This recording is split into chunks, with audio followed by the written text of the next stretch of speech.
Jake Morrison stood on the bridge of his ship and looked out at the stars. He had been the captain of the USS Liberty for 5 years now. His ship was one of the best that humans had built since joining the Galactic Federation. The year was 2387, and humans had been part of this great alliance for almost 50 years. Lisa Park walked up to him with a datapad in her hands. She was his second in command and the best tactical officer he had ever worked with. Her sharp mind had helped them out of many difficult situations before. Lisa had earned respect from alien crew members who usually looked down on humans. "Captain, we have new orders from Federation Command," Lisa said as she handed him the pad. "We're going to Nexus Prime for a special assembly." Jake read through the orders quickly. The message was from Chancellor Vextar himself, the leader of the Zentari race who had founded the Federation. This was unusual because the Chancellor rarely sent direct orders to individual ships. "What do you think this is about?" Jake asked Lisa as they walked toward the main meeting room. "I'm not sure, but it sounds important," Lisa replied. The message mentions a discovery that could change everything. They found Ryan Cole in the engine room, as always. Ryan was their chief engineer and probably the smartest human Jake had ever met. The man could fix anything and had made improvements to their ship that even impressed the advanced Zentari engineers. "Ryan, pack up your tools," Jake called out. "We're heading to Nexus Prime." Ryan looked up from the engine he was working on. His hands were covered in grease, but his eyes were bright with curiosity. "What's happening on Nexus Prime?" "Some kind of big announcement," Lisa answered. "The Chancellor himself is calling for a special assembly." The trip to Nexus Prime took 3 days. During that time, Jake thought about how much had changed since humans joined the Federation. When he was a child, humans had been alone in the galaxy. They thought they were the only intelligent life out there. Then the Zentari had found Earth and everything changed. The Federation was made up of 7 different alien races. The Zentari were the diplomats and leaders. They were tall and thin with blue skin and large black eyes. The Krillian were warriors who looked like giant lizards with sharp teeth and claws. The Vorthak were strange beings made of pure energy who could take any shape they wanted. The Nereid lived in the oceans of their water worlds. They looked like dolphins but could walk on land when they needed to. The Xerian were like giant ants who all shared one mind across their entire species. The Floran were plant people who grew food for many worlds in the Federation. And then there were humans, the newest members of this great alliance. When they arrived at Nexus Prime, Jake was amazed by what he saw. Hundreds of ships from all the Federation races were gathered around the huge space station. The station itself was bigger than most moons and could hold millions of people. "I've never seen so many ships in one place," Ryan said as he looked out the window. "Something big is definitely happening." Lisa agreed. They docked their ship and took a shuttle to the main assembly hall. The hall was enormous and filled with representatives from every Federation world. Jake had attended Federation meetings before, but never anything this large. Chancellor Vextar stood at the center of the hall on a raised platform. His blue skin seemed to glow under the bright lights. When he spoke, his voice carried to every corner of the massive room. "Fellow beings of the Federation," the Chancellor began, "today marks a new chapter in our shared history. Our scientists have made a discovery that will benefit all our peoples." A huge screen appeared above the platform showing images of a distant planet. The world looked dead and empty except for strange crystal structures that rose from the surface like frozen lightning. "On the planet Kepler 442b, we have found ruins from an ancient civilization," the Chancellor continued. "These ruins contain technology that could revolutionize space travel. Our best scientists believe this technology could reduce travel time between star systems by 90%. Excited murmurs filled the hall. Jake felt his heart race at the thought of such advanced technology. If they could travel that fast, the entire galaxy would be like one neighborhood. "We are organizing a joint expedition to study these ruins," the Chancellor announced. "Ships and crews from all Federation races will work together to unlock the secrets of this ancient technology." After the assembly, Jake and his crew returned to their ship. They immediately volunteered for the expedition and were accepted within hours. It seemed the Federation wanted human participation in this mission. Over the next few days, as they prepared for the journey to Kepler 442b, Lisa spent time studying the data about the ruins. Something about the energy readings bothered her, but she couldn't figure out what it was. "These energy signatures don't match the age they claim these ruins are," she told Jake one evening. If these structures are really millions of years old, the energy patterns should be different. Jake trusted Lisa's instincts. She had a gift for noticing details that others missed. What do you think it means? I don't know yet, Lisa said. But something doesn't feel right about this whole situation. Ryan had been working with alien engineers to prepare special equipment for the expedition. The Zentari had provided scanning devices that could analyze any type of technology. The Krillian had contributed protective gear in case the ruins were dangerous. Even the mysterious Vorthak had offered their energy manipulation abilities to help power the excavation equipment. Everyone seems very eager to get to these ruins, Ryan observed. I've never seen the different races work together this closely before. The journey to Kepler 442b took 2 weeks. During that time, Jake noticed that human ships were being assigned to specific positions in the expedition fleet. At first he thought it was just normal organization, but Lisa pointed out that humans were being spread out and isolated from each other. It's probably nothing, Jake told himself, but he couldn't shake the feeling that something was wrong. When they finally arrived at Kepler 442b, Jake was struck by the beauty of the crystal structures. They stretched across the planet's surface for kilometers, pulsing with a soft light that seemed almost alive. The ruins were more magnificent than any pictures could have shown. As they set up base camp near the largest crystal formation, Jake noticed that the energy from the ruins seemed to respond differently to different species. When humans got close, the crystals glowed brighter. When other aliens approached, the light dimmed or changed color. The ruins are reacting to us, Lisa observed. Why would ancient alien technology respond more strongly to humans than to other species? Jake didn't have an answer, but he had a growing feeling that they were about to discover something that would change everything they thought they knew about the galaxy. Amy Rodriguez knelt beside one of the crystal formations and carefully ran her scanning equipment over its surface. She was the lead scientist for the human team and had studied alien artifacts for most of her career. Her assistant Peter Walsh recorded everything she found on his datapad. These crystals are not natural, Amy said as she studied the readings.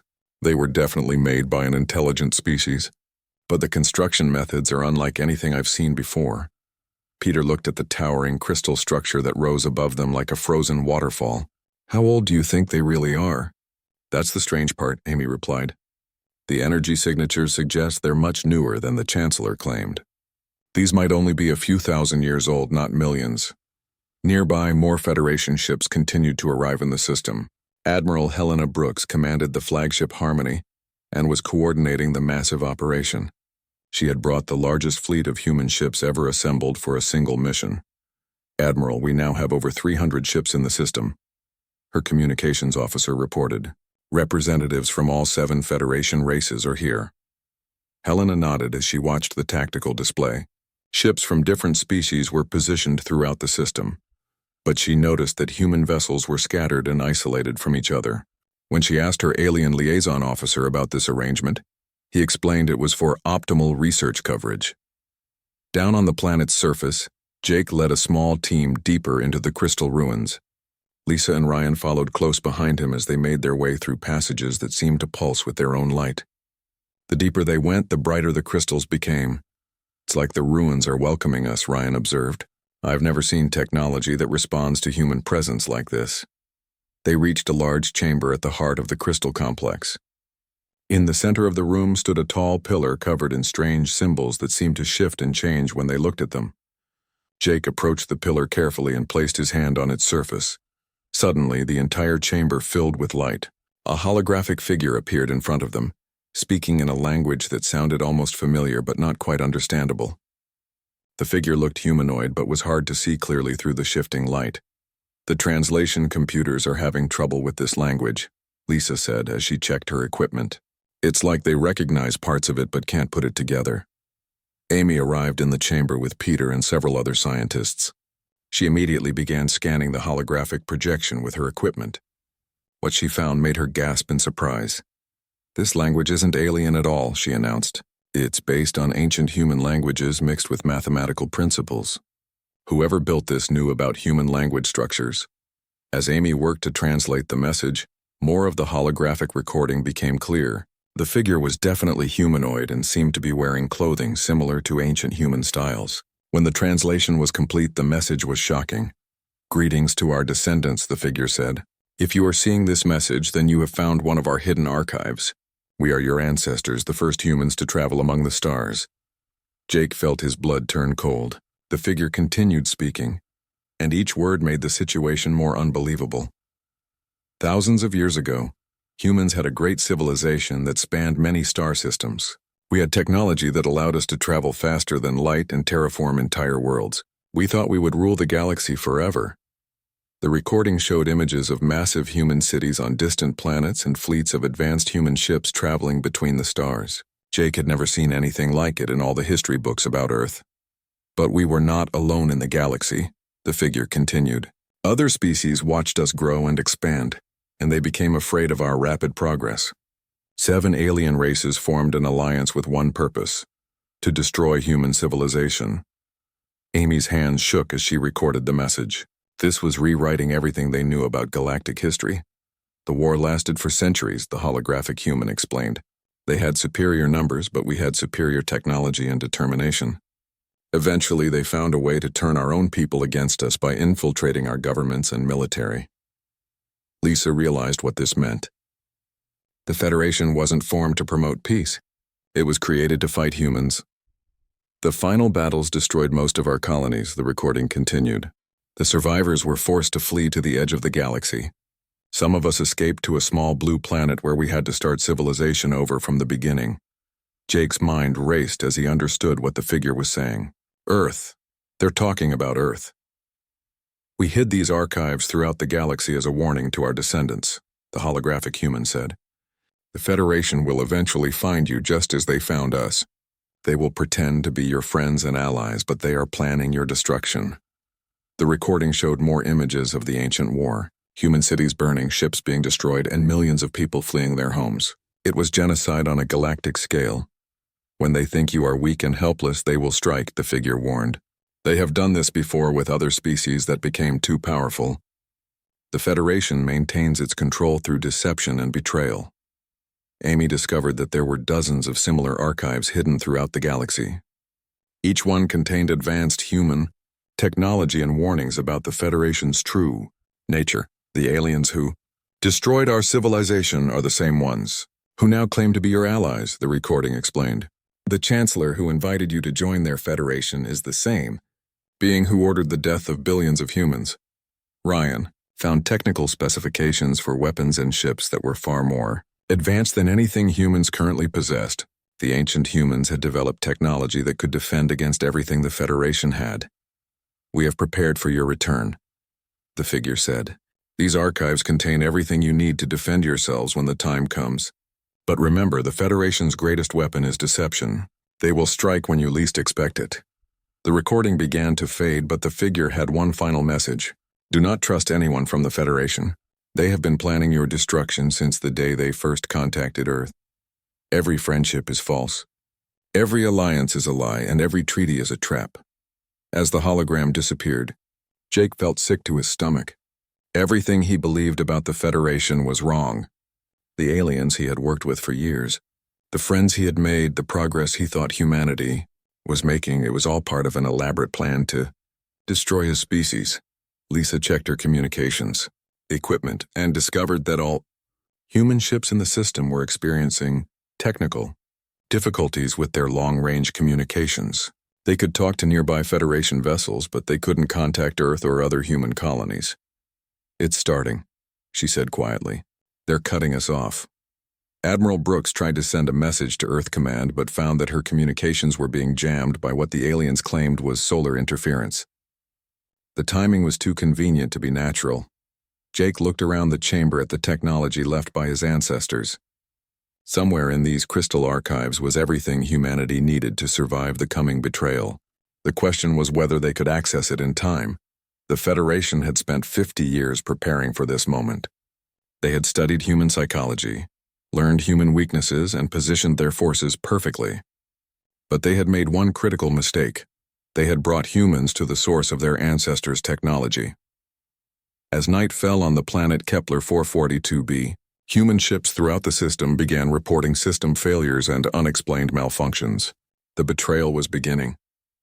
Lisa ran her hands over the tactical display as the truth sank in. She had trained her entire life to analyze enemy positions and movements, but she had never imagined that she would need to use those skills against the Federation. Now she could see the trap clearly. "Look at this," she said to Jake, pointing at the holographic map showing ship positions throughout the system. "Every human vessel is isolated. We're surrounded by alien ships that can cut us off from each other." Jake studied the formation and felt anger building in his chest. The positioning was perfect for an attack. Human ships were scattered like islands in an ocean of Federation vessels.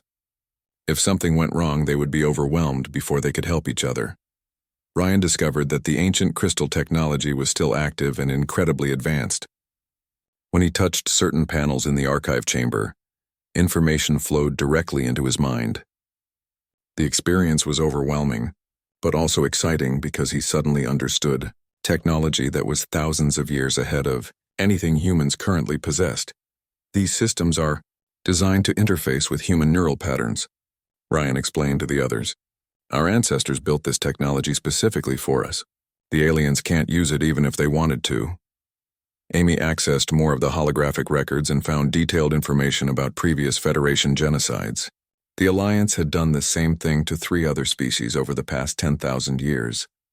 Each time they would contact a developing civilization, invite them to join the Federation, and then eliminate them when they became useful. "The pattern is always the same," Amy said as she showed them the historical records. "First contact followed by limited technology sharing, then integration into Federation society. Once the species is dependent on Federation technology and scattered across multiple worlds, they manufacture a crisis that requires the species to be eliminated for the greater good." The records showed that each previous genocide had been disguised as a necessary action to prevent galactic war or stop a dangerous plague. The Federation had become experts at making their victims look like threats that needed to be destroyed. Admiral Brooks received what appeared to be a routine status report from her alien liaison officers. They informed her that several human ships were experiencing technical difficulties and would need assistance from Federation repair teams. She agreed to the help, not realizing that this was the beginning of the end. "Admiral, our communications with Earth have been completely cut off," her communications officer reported.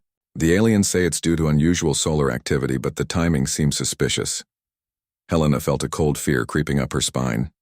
She had fought in several battles during her career, but this felt different.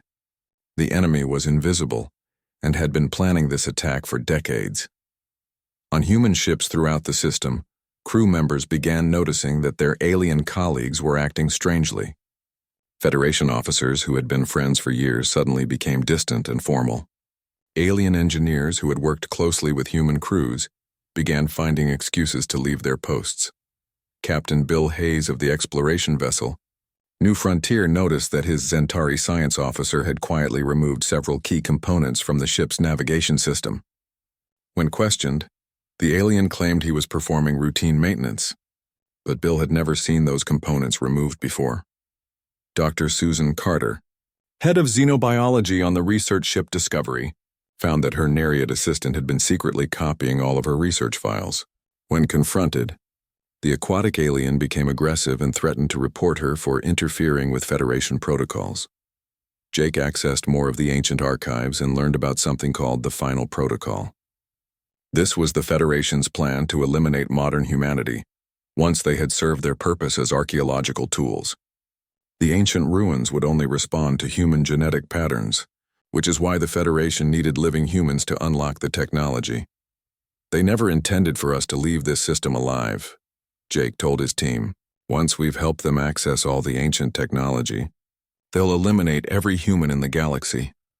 The archives contained evidence that several mysterious disasters that had struck human colonies over the past 50 years were actually Federation attacks. The Kepler disaster that killed 50,000 colonists, the plague that destroyed the Mars farming domes, and the navigation error that sent a colony ship into a black hole. All were deliberate acts of genocide. "How many of our people have they already killed?" Lisa asked, but Jake had no answer. Ryan learned how to access the ruins' defensive systems. The ancient humans had built incredible weapons into the crystal structures, but they were designed to activate only in response to a direct threat against human life. As long as the Federation maintained the pretense of friendship, the defenses would remain dormant. Amy discovered that there were similar crystal archives on dozens of worlds throughout the galaxy. Most were hidden on planets that the Federation claimed were uninhabitable or dangerous. The ancient humans had created a vast network of hidden bases that could support their descendants if they ever needed to fight for survival. As darkness fell on Kepler 442b, emergency signals began broadcasting from human ships in orbit. Federation vessels had begun boarding operations under the pretense of providing technical assistance. Once aboard, alien teams disabled critical systems and placed human crews under arrest for security violations. Admiral Brooks watched in horror as her ship's systems began failing one by one. The Zentari engineers who had promised to help were instead installing devices that would prevent the ship from leaving orbit. When she confronted them, they dropped all pretense of friendship. "Humanity has served its purpose," the lead Zentari engineer told her coldly. "Your species will be remembered as brave volunteers who helped unlock ancient secrets for the benefit of the galaxy." Helena realized that her ship was about to be destroyed along with everyone aboard. She had minutes before the Federation completed their takeover of all human vessels in the system. The truth was finally clear. The Federation had never been humanity's ally. They were an alliance of predators who consumed other species when it suited their purposes. Humans were just the latest victims in a pattern of genocide that stretched back thousands of years. Jake stood in the central chamber of the Crystal Archive, surrounded by the technology his ancestors had left for him. The holographic records had shown him everything: the ancient war, the Federation's true nature, and the fate that awaited modern humanity. But the archives had also shown him something else. The ancient humans had fought against impossible odds and nearly won. They had been defeated not by superior alien technology, but by betrayal from within their own ranks. This time would be different because modern humans knew what they were facing. Lisa calculated their tactical situation and found it almost hopeless. Hundreds of Federation ships surrounded a few dozen human vessels. Most human crews had been captured or killed. Their communications were jammed and their weapons were disabled. But as Jake placed his hands on the ancient control systems, he felt something that his ancestors had built into their final legacy. It wasn't just technology or weapons, it was hope. The crystal structures throughout the system began to pulse with new energy. Similar installations on worlds across the galaxy suddenly activated in response to signals from Kepler 442b. The ancient human network was awakening after thousands of years of silence. The Federation had made one crucial mistake. They had brought their enemies to the source of their power, expecting humans to be helpless victims. Instead, they had awakened something that had been waiting for this moment for millennia. The real war was about to begin. Jake Morrison faced the most important decision of his life. Around him, the crystal chamber pulsed with ancient energy while his people were being murdered throughout the star system. The Federation expected him to surrender or beg for mercy, like the species they had destroyed before. Instead, Jake placed his hand firmly on the central control matrix and spoke one word into the recording system: no. That single word, spoken with absolute human defiance, triggered something the ancient humans had built into their greatest creation. The crystal structures across Kepler 442b began resonating with power that had been waiting for thousands of years. Similar installations on dozens of worlds throughout the galaxy suddenly came online. In response to Jake's declaration, the ancient human civilization had prepared for this exact moment. They knew their descendants would face the same choice they had faced: surrender to extinction or fight against impossible odds. Jake's refusal to accept defeat unlocked the full power of their technological legacy. Ryan felt his mind suddenly filled with engineering knowledge that spanned centuries. The crystal technology was teaching him everything the ancient humans had learned about Federation weaknesses. He discovered how to reverse Federation jamming signals, how to turn their own weapons against them, and how to modify human ships to be faster and stronger than anything the aliens possessed. "I can see it all," Ryan said in amazement. "Every Federation ship design, every weapon system, every defensive strategy. The ancient humans studied their enemies for hundreds of years and found ways to defeat them." Lisa found herself connected to a tactical network that covered the entire galaxy. Information flowed through her mind showing the positions of every Federation vessel, and the status of human forces throughout known space. She could coordinate resistance efforts across multiple star systems simultaneously. The Federation has ships positioned to attack every human colony, Lisa reported. But they're not expecting resistance. Their battle plans assume we'll be paralyzed by the surprise attack. Amy and Peter worked frantically to download and preserve the ancient archives before the Federation realized what was happening. The crystal systems were sharing blueprints for weapons, faster-than-light drives, and defensive technologies that surpassed anything the current galaxy possessed. There are dozens of hidden human installations throughout the galaxy, Amy discovered. Weapon caches, shipyards, and research facilities that the Federation never found. Our ancestors prepared everything we need to fight back. Admiral Brooks felt her ship's systems suddenly surge back to life as Ryan's engineering knowledge spread through the human fleet. The modifications he was broadcasting allowed human engineers to break free from Federation sabotage and restore their vessels to full operation. All human ships. This is Admiral Brooks, she broadcast on emergency frequencies. The Federation has betrayed us, but we are not helpless. Follow the technical instructions you're receiving and prepare to fight for our survival. Throughout the star system, human crews began reporting the same phenomenon. Their alien colleagues, who had been friends and partners for decades, suddenly revealed their true nature as genocidal killers. But instead of surrendering to superior numbers, humans began adapting and fighting back. Captain Bill Hayes used the new knowledge flowing from the Crystal Network to turn his ship's defensive systems into weapons. His crew, working with desperate efficiency, modified their vessel in real time while under attack from 3 Federation cruisers. The aliens designed their technology to counter ancient human tactics, Bill realized, but they never planned for human creativity and adaptability. Dr. Susan Carter led a revolt on her research ship when Federation forces tried to take control. Using improvised weapons and knowledge from the ancient archives, her crew overwhelmed their alien captors and retook their vessel. The word "no" began broadcasting on all frequencies as more humans joined the resistance. It became a rallying cry that spread from ship to ship and planet to planet. The Federation had expected their surprise attack to break human morale, but instead it ignited something far more dangerous: human determination. Jake coordinated the resistance. From the crystal chamber on Kepler 442b, the ancient technology allowed him to communicate with human forces across the galaxy and share tactical information in real time. What he saw both horrified and inspired him. On dozens of worlds, Federation forces were attacking human colonies without warning.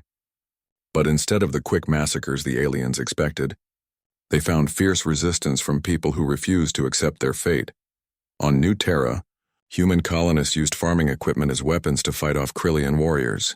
On Titan Base, miners collapsed tunnels to trap Federation soldiers underground. On Europa Station, scientists turned their research equipment into makeshift weapons that confused and disabled alien attackers.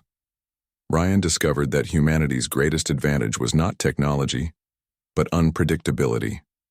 Federation battle computers could calculate every possible tactical response, except the ones that made no logical sense. Human commanders began winning battles by making decisions that no rational species would consider. We're fighting them with chaos, Ryan explained to Jake. Their computers can't predict what we'll do because we don't follow standard military doctrine. Lisa watched as human ships, throughout the system, began breaking through Federation battle lines using strategies that were tactically unsound but practically effective. Captains would sacrifice their own vessels to save crew members from other ships. Crews would share their last resources with strangers. Engineering teams would continue working even after their ships were crippled beyond repair. The Federation programmed their strategy around the idea that all species are fundamentally selfish, Lisa observed. They never considered that humans might put the survival of others above their own safety. The ancient crystal network began spreading Jake's defiant message to every corner of the galaxy. The word "no" reached oppressed populations who had never considered the possibility of resistance. Some alien species, learning the truth about their leaders, began questioning their loyalty to the Federation. Amy broadcast the real history of the galaxy on all available frequencies, using the ancient communication system to bypass Federation censorship. The revelation that the Federation was built on genocide and maintained through deception reached billions of beings who had believed in the Alliance's noble purposes. Captain Maria Santos of the patrol ship, Defiance led a small fleet of human vessels in a daring raid on a Federation command center. Her ships, enhanced with ancient technology, moved faster than anything the aliens thought possible and struck at the heart of their communication network. For every human colony they attack, we destroy one of their command posts, Maria declared. They want a war of extinction? We'll give them one. The Federation forces quickly discovered that their carefully planned genocide had a fatal flaw. They had studied ancient human tactics and prepared for a conventional war, but modern humans fought like no species they had ever encountered. Jake watched from his command center as the resistance spread across the galaxy. Human colonies that should have fallen within hours were still fighting after days of attack. Human crews continued to function even after their ships were destroyed. Human civilians turned everyday objects into weapons and fortifications. They underestimated human stubbornness, Jake said to his team. They thought they could break our will to fight, but they only made us angry. The crystal technology revealed that the Federation's power was based on controlling information and maintaining fear. When species learned the truth about their history and saw that resistance was possible, the entire system began to collapse. Ryan completed modifications to the USS Liberty that turned their exploration vessel into something the galaxy had never seen. A human warship enhanced with ancient technology and powered by righteous fury. The ship could now outrun Federation interceptors and strike targets that should have been impossible to reach. As the battle for Kepler 442b continued, Jake realized that humanity was not just fighting for survival. They were fighting to change the fundamental nature of galactic civilization. The word no had become more than a battle cry. It was humanity's declaration that no one had the right to determine their fate. The galaxy was about to learn that underestimating human determination was a mistake that civilizations make only once. The Federation forces learned too late that their carefully planned genocide had awakened something they could not control. Jake Morrison, now linked to the ancient human network, coordinated resistance efforts that spanned hundreds of star systems. The crystal chamber on Kepler 442b had become the command center for a war that was reshaping the galaxy.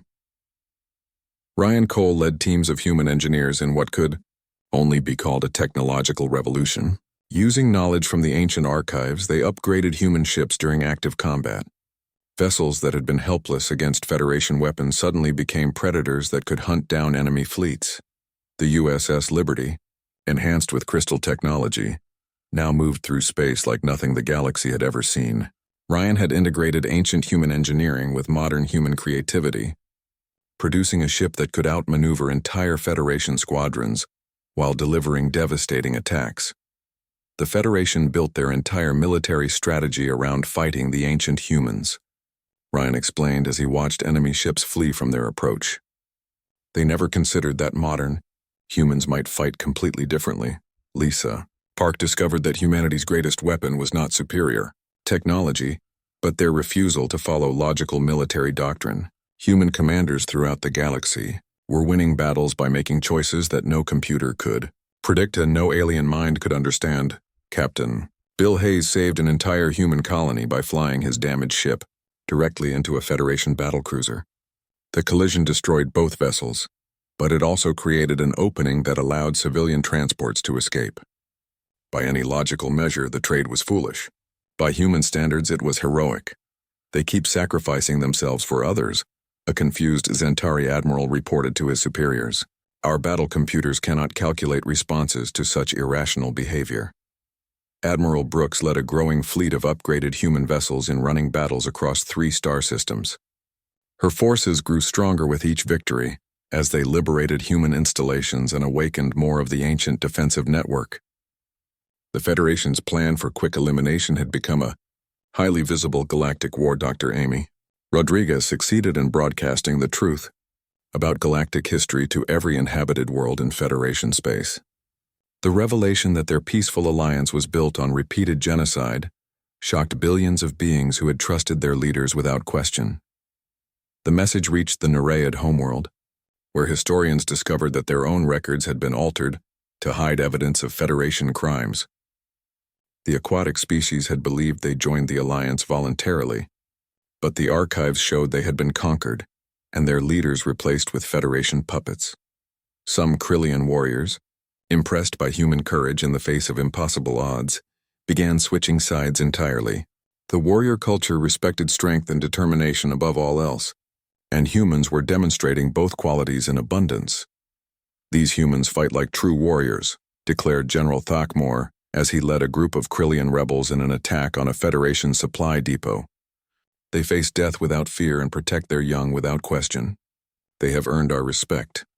The Floran Agricultural Alliance discovered that the Federation had been deliberately keeping them dependent on imported technology while suppressing their natural ability to create advanced biotechnology. Plant-based communities throughout the galaxy began withdrawing their support from the Federation and providing resources to human colonies. Within weeks, the carefully maintained Federation began fracturing along species lines. The unity that had lasted for thousands of years was crumbling as member races learned the truth about their history and questioned their leaders' motives. Jake stood in the restored command center of an ancient human citadel that had been hidden beneath the surface of a supposedly dead world. The installation had awakened when he sent his defiant message, revealing technology and resources that the Federation had never suspected existed. "We have installations like this on 47 worlds," Jake reported to the human resistance leadership. "Our ancestors prepared everything we need to not just survive, but to build something better than what came before." Captain Maria Santos led a daring raid on the Federation capital world of Nexus Prime itself. Her small fleet, moving faster than thought possible, struck at the heart of the alien government and broadcast Jake's message from the steps of the Federation Council building. "The age of Federation tyranny is ending," Maria declared as her ships escaped through a barrage of defensive fire. "Humanity will no longer accept anyone's right to determine our fate." The word "no" had evolved beyond a battle cry into a philosophical statement that resonated throughout the galaxy. Where other species had accepted Federation authority without question, humanity demonstrated that resistance was possible. The concept proved infectious, spreading to oppressed populations on dozens of worlds. Dr. Peter Walsh established contact with underground resistance movements that had existed in secret for centuries. Species that the Federation claimed were extinct had actually been hiding, waiting for someone to challenge the Alliance's power. Humanity's rebellion gave them hope for the first time in generations. The Federation's response to the growing resistance was predictably violent. They launched massive attacks on human colonies, hoping to break the rebellion through sheer brutality. But each massacre only strengthened human resolve and convinced more alien species to join the resistance. Ryan completed work on a new type of faster-than-light drive based on ancient human principles. The technology allowed human ships to travel between star systems in hours rather than days, giving them a mobility advantage that the Federation could not match. "We can be anywhere in the galaxy within half a day," Ryan announced. "The Federation can no longer predict where we'll strike next." Lisa coordinated simultaneous attacks on Federation facilities across dozens of star systems. The speed of human movement and the unpredictability of their tactics created chaos in the alien command structure. Federation forces found themselves constantly reacting to human initiatives rather than implementing their own plans. The ancient crystal network revealed the locations of Federation prison worlds where they had been holding survivors from previous genocides. Human rescue fleets liberated millions of beings who had been declared extinct, adding their knowledge and hatred to the growing rebellion. Admiral Brooks established the first free space station in centuries, a facility where all species could trade and cooperate without Federation oversight. The station became a symbol of what the galaxy could become if freed from tyrannical control. Jake realized that humanity was not fighting to conquer the galaxy, but to liberate it. The Federation had maintained order through fear and deception, but humans offered something revolutionary: the freedom to choose one's own destiny. Chancellor Vextar, the Zentari leader who had ruled the Federation for centuries, finally agreed to negotiate with the human resistance. The meeting took place on a neutral world, with representatives from dozens of species attending as observers. "You cannot defeat the Federation," the Chancellor warned Jake. "We have controlled this galaxy for 10,000 years. We have resources and allies that you cannot imagine." Jake looked at the alien leader who had ordered the deaths of billions of humans and felt no hatred, only determination. "You're right that we can't defeat the Federation as it exists now," he replied. "But we're not trying to defeat it. We're trying to change it." "The Federation will continue to exist," Jake continued, "but it will be transformed by humanity's refusal to accept our assigned role as victims. Some species will remain hostile, others will become allies, and many will choose neutrality. But all will understand that no one has the right to determine another species' fate." The negotiations lasted for months, but the outcome was inevitable. The Federation's military advantages meant nothing when half their member species had withdrawn support, and their leadership was divided by internal conflicts. The final agreement established a new galactic order based on voluntary cooperation rather than hidden manipulation.